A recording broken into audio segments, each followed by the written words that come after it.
This late update of my video. I know it had been a long time because there's just physically so many things happening. And now with further ado, we will get started. Hopefully you guys are staying safe, stay at home, hashtag flatten the curve. Yeah, so without further ado, let's get into it. So, I decided to change our plan a little bit. So far, everything being seen is like this. It's like HTML, CSS, and JavaScript. And basically that's it. So it's really good if you want to do some like static website. But what if you want to do a little bit sophisticated? So for example, how could you sign in with Google? So for example, how do I type my email account and then Google will log me in? So let me type my email username, type my secret password super fast.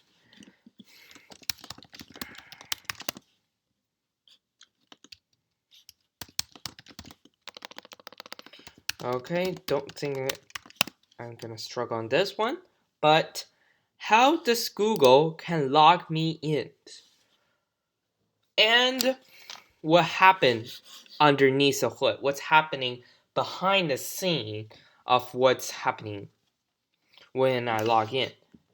So, start with this tutorial. We're going to learn a brand new language, and that is, probably most of you guys know it. It's called Python.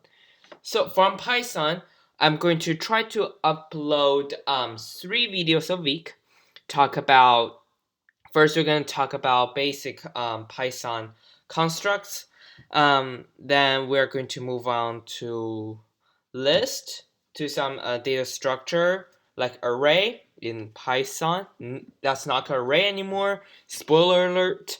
And we're also going to learn about web development, more sophisticated web development. And lastly, we're going to talk about how to use pipe, or Python package management system. So you can also deploy it, package if you want to.